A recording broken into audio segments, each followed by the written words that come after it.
Hi everyone, welcome back to my channel.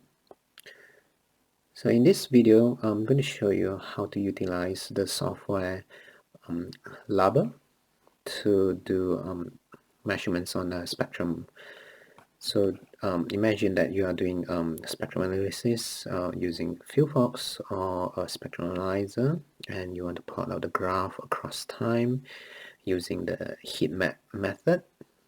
So of course we can do that with Python, but we have this software ready. And before we go into further, I'm going to show you what is the software Laba is all about. So you can go to Kid's site and search for this software Laba, and essentially this software is designed for quantum computing measurements, where you have automations, where you have instrument server automations, log browser. All these features are built into this software. And today we're going to use it for something else other than just quantum computing.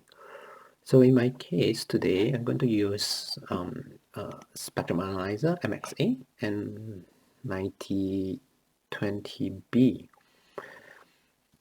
So to start with, let me remove all this so that it comes as empty box. So this is a software of what we call instrument server. So you can download this the software and then give it a try. So we have a 30 days trial. So in this installer, we consist of three things. First of all is our instrument server, which is this. So it's the windows where you set up the instruments that you are trying to use. And of course, it comes. We have a long list of library, and so it's not just limited to Agilent and Keysight instruments. So we have a long list of libraries that is available, and you can add in. We have some guideline to how to create a new driver for instruments that you can find here. So let's say we select this, then the address is, so the address is 192.168.1.108. Oops, sorry, it's not GPIB. Let's reconfigure that. Section communications, instead of GPIB, we're using TCP/IP, and we can just grab something, just try running it. So if it's active, means that it's connected to an instrument, so it's actively working. Okay, let's try. Here are some of the settings that you can do prior to your testing. So so these are the things that you can choose, and all this you can put in the driver, and sorry, the library for the driver library for MXA. You can add in more things. So for this case, I'm going to add on another simulations. There's a purpose of doing that. Let's try a data filter signal generator, because at the end of it, I want to use this the number of points as a variable in a loop. Okay, so let's say we're happy with that, and then we start the instrument so that it's active, so that we can choose it to we can use it in the sequence. So the next thing I want to do is measurement editor. So measurement editor is the next step to do. After you set up the instruments to use, then you can go to set, add from server. So if you remember, we have these two options in the instrument server. So select that, and it's as simple as okay, I want to measure the signal in trace format. So this is where the log channel, what do you want to do as a user. Then you just you want to capture the signal, for example, or you want to capture the state of that first center frequency, you can do that too. Okay, but for this case, I just want to grab the signal so that I can plot it out. So let's say this, yeah, yes, change here. So let's I want to show you something that we can do here. So what we set here is, let's say 1.18 gig, so that we can see the signal. I have a transmitter working there, connected directly in conducted way, and I'll go to span. So instead of 2.5 gig, I set to 500 meg. So that's what we're seeing. It's a bit jagged because there's not enough number of points. As of now, it's 401, and then we have a bandwidth problem. It's a bit too much. Let's say 1.5. Yep. And then we set the number of points, and sweet point we set it to. So we set it to 1601. There we go. So we have a better resolution there. So from here, you can change this. So when we double click, let's say on center frequency, you'll get a new value. So we set it to new value. Okay, or you can just bypass that. Doesn't matter. Okay, and you can play around with this, and as you can see that when I double click it, it updates from the instruments.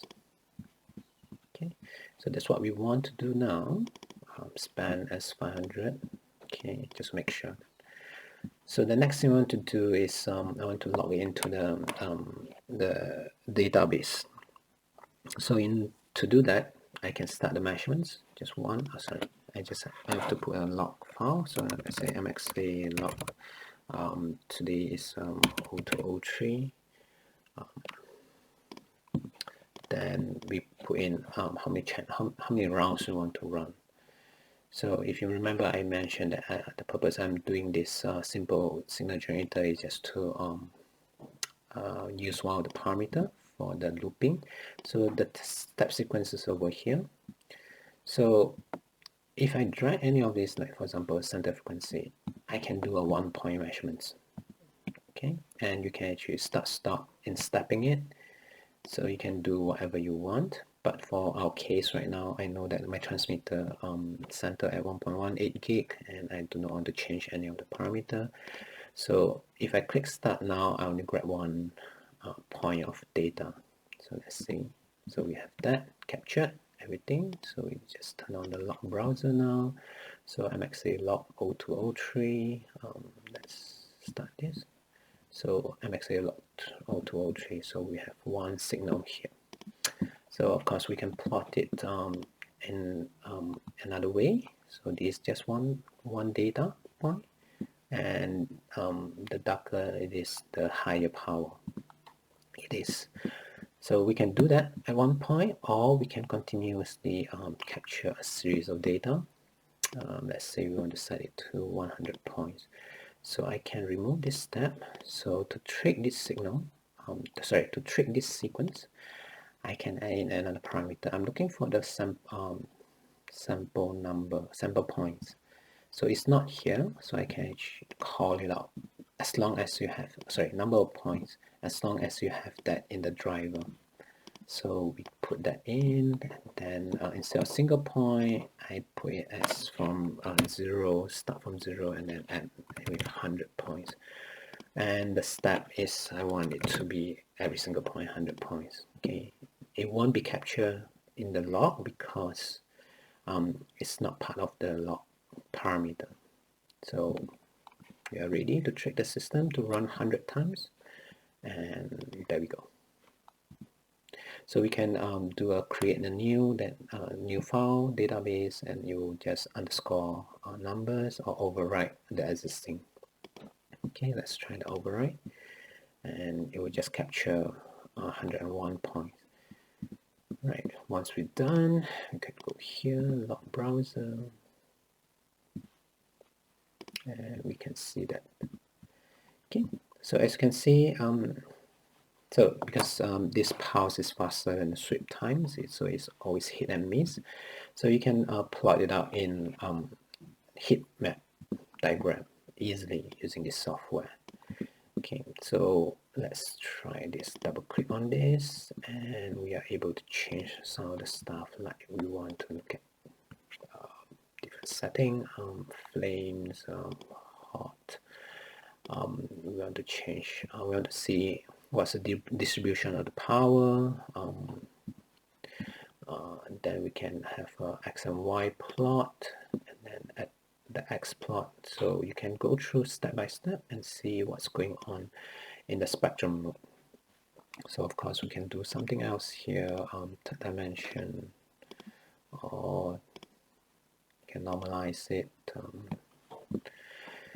So I'm still working on the meaning of these operations, how it helps with the data presentation. So I might come up with a new video for that later day. But as of now, yeah, I found out that this is very useful, especially if you have a field fox and then you do the tracking, or you drive tests, and you capture the signal, and you, instead of showing this type of spectrum analysis data, you can actually show this heat map in your report. So this is just a quick and short video to introduce you to the software, what we call Laber software. And as you can see, you can do much more than what I've shown you. So if you're interested, just go to keysite.com and look for Laber software. All right, thanks for watching.